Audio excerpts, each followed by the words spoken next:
All right, hello once again, Jeff Scott of Rankin Technical College, and as part of Rankin Technical College's AWD1000 Web Development Technologies class, I'm going through some video presentations I'm doing based off of the PowerPoint slides that go along with one of the textbooks we're using for the class, that being Murox's JavaScript and jQuery 4th edition.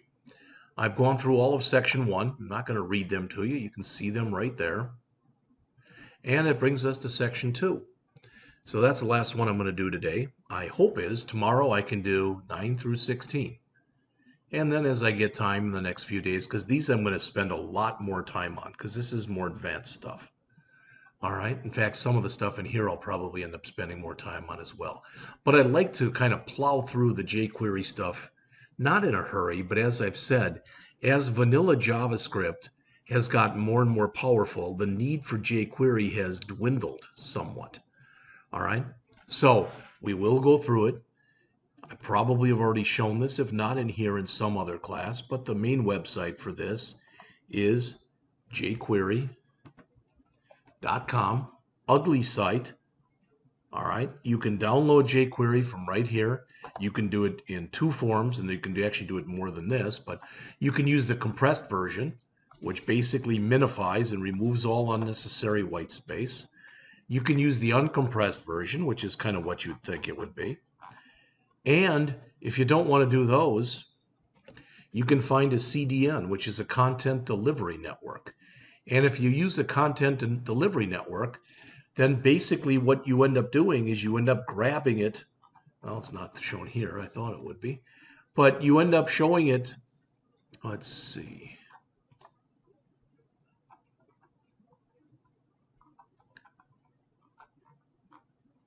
Oh, I thought it was going to be in here. How about this? We'll just, I don't want to waste time. So jQuery CDN. And there it is. Now, the advantage of using a content delivery network like this is you don't have to have jQuery loaded. All right. You basically can just go out to the internet and have it loaded for you. The disadvantage is it assumes you have an internet connection. So as always, there's pluses and minuses to all this stuff.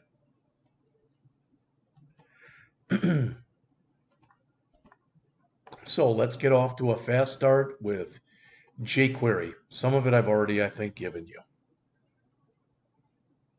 So there's our applied objectives and the beginning of our knowledge objectives.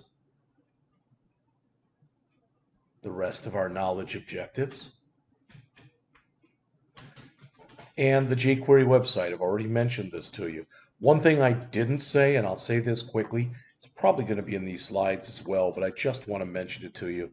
And that is, if I go out here and I go back out to jquery.com, it's an unbelievably self-documenting website.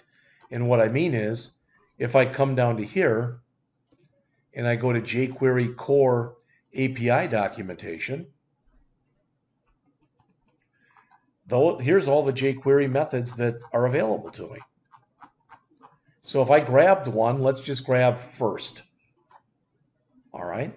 It's going to show me, it's going to actually give me code in here. All right. And I can grab this code. It's a complete example. So I can copy it to the clipboard.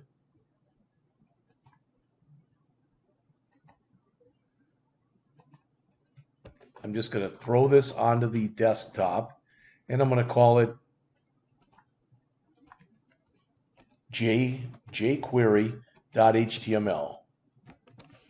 And then I'm going to run it. Should have brought it up in VS Code, so I could have used live server, but that's fine. And there it is. So that's all there is to being able to use this. That's not all there is to it, but that's all there is to being able to use it. All right. What jQuery offers, there's a lot of built-in stuff. It's a JavaScript library. It is JavaScript, but it's a JavaScript library. As it says, it's lightweight, it's compressed. It's designed to be cross-browser compatible. It's CSS3, the newest version of CSS compliant. All right. Now you do things a little bit differently when you use this. So let's talk about what I'm talking about here. All right. This basically you put your almost all of your jQuery in here in document.ready. So you're saying to run it once everything's been loaded. So this is it. jQuery is typically heavily dependent on selectors, on IDs, and on classes. So again, notice this says set a click handler to anything with an ID of FAQ and any H2 that's underneath there. So they're going back to the same example that we looked at before with the pluses and the minuses and the stuff in there. Okay? All right. You can also, if you do download jQuery to your own machine, you can do that. Then you don't need an internet connection. All right, so you can do that. There's also a slim version that gets rid of a lot of the stuff you probably aren't going to use. So here's the dates. All right, so as it says, the current version, and I'm not sure that said 341. I don't remember. I wasn't really paying attention when we came back to here.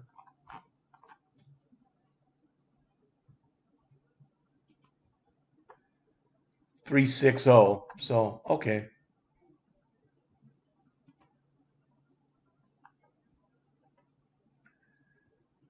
All right. Now, one of the big things, and it may not sound like a big thing, but in my opinion, at least it is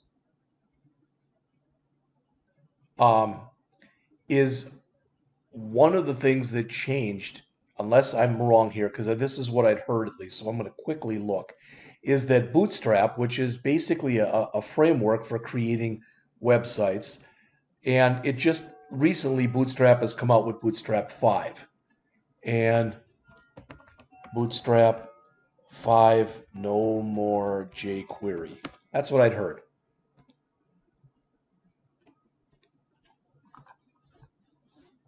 Bootstrap no longer depends on jQuery, and we've dropped support for Internet Explorer. Well, that's fine.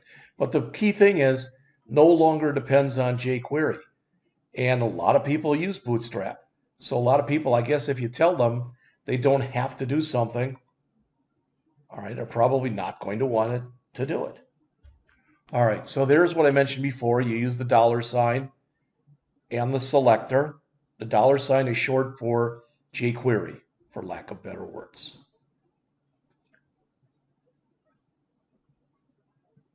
So here's the HTML. That's there we're selecting all paragraphs. There we're selecting an element with an ID of FAQ. Here we're selecting all elements with a class of minus. And as it says, you can use descendants, adjacent siblings, general siblings, children, etc. Pretty much the same kind of way that you set stuff up in just straight CSS.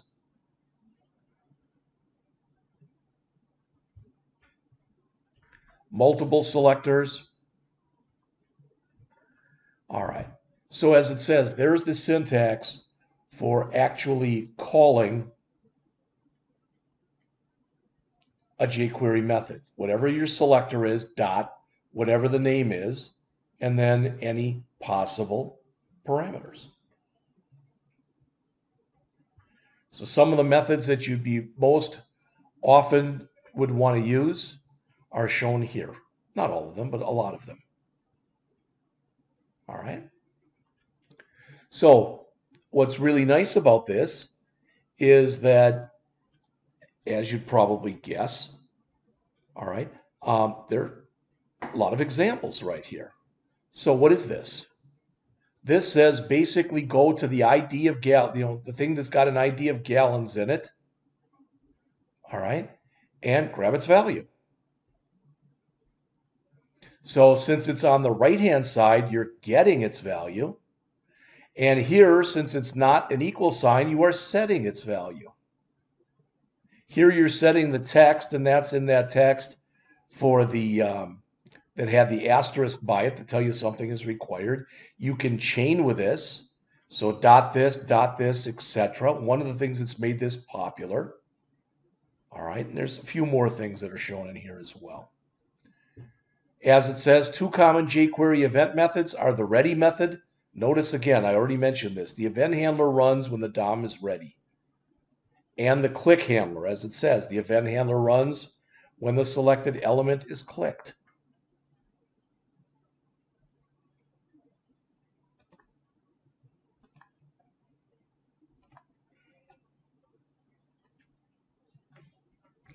Two ways to code the ready event method.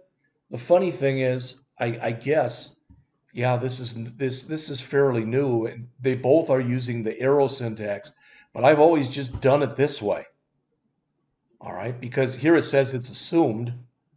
All right, but I just don't do it that way because I'm just used to setting up jQuery that way. All right, so I don't want to sit and read to you, but you can hopefully look at this selector.event and then what you want to have happen.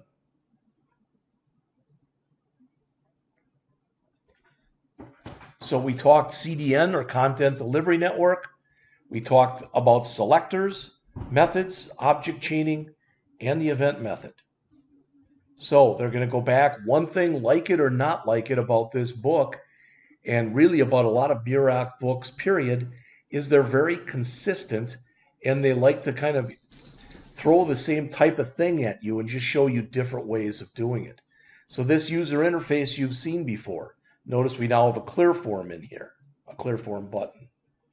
So here, these three are going to be the asterisk here, here, and here. Here we're adding the slimmed down version of jQuery. Always add that before your own JavaScript file because you might end up overwriting something. And if you did that, you'd want to. All right. So there's the document.ready. And the thing that's kind of nice about this is it reads pretty well. And then again, look at this. When we click on the join list button, we're grabbing the value in the first email, we're putting into email 1. We're grabbing the value in the second email, and we're putting that in email 2, and we're assuming that it's valid. Then we start to check. And notice email1.next.text, so that's where that asterisk is. Either it'll say this field is required if you left it blank, or it'll just be blank if you put something in there. Now, they're not testing to see if it's a validly formed email or not. And then all we're doing here, we're doing the same check. So here this check is checking for the presence or absence. Notice if it's not here, we're setting is valid to false. If it's not here, we're setting is valid to false. If it gets down to here, now we're checking to make sure that the two emails that are there are identical to one another. And if they're not, the email addresses must match, which is here. All right. Otherwise, again, everything was copacetic, so we just set it equal to nothing. Then we do a similar type of check in here for the name. All right. If everything is valid, we submit the form. Again, hopefully, taking a look at that, it makes at least some sense. Clearing is pretty simple. When we clear the form, we are taking, these are the three text boxes that we have, and we're setting them equal to the empty string. This is adding the asterisk back because, again, they are required fields. This is setting the focus. All right.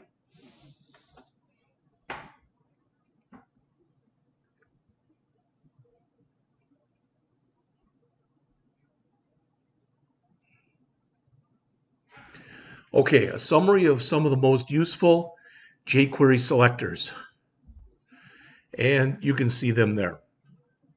Some of this stuff is going to be very similar, if not identical, to the way you would do it in straight CSS rather. All right, so there's examples here up the wazoo. I don't want to sit and read these to you. Like I said, this is not being used as often as it had been in the past. There's absolutely nothing wrong with jQuery. All right, so these were some useful selectors. Here are some useful methods.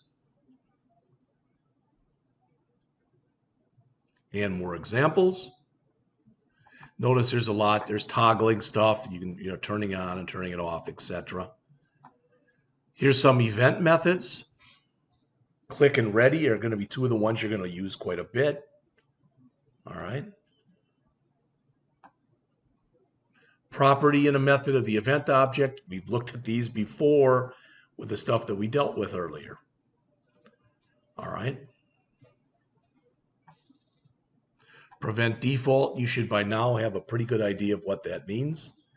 Other event methods you should be aware of. Notice the on event, as it says, attach an event handler to one or more events, like on click, on this, on that. To remove it, it's off. Notice one, it says attach it, but after it runs just one time, then remove it. Okay.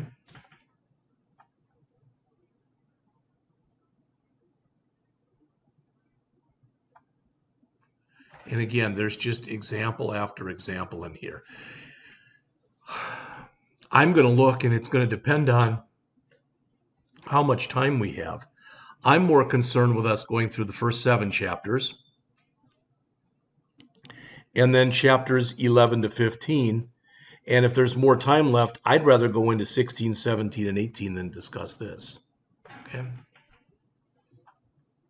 So they go back and they run this same accordion type of thing, but they do it using jQuery.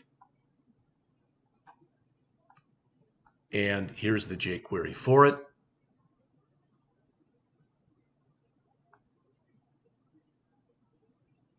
I've mentioned this to you before. Good, bad, or indifferent.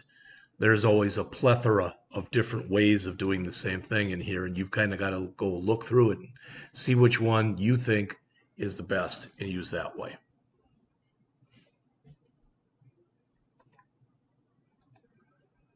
All right.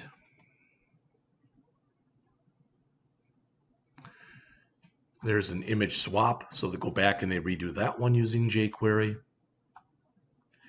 And notice there's a rollover, 2 image with the second image rolled over.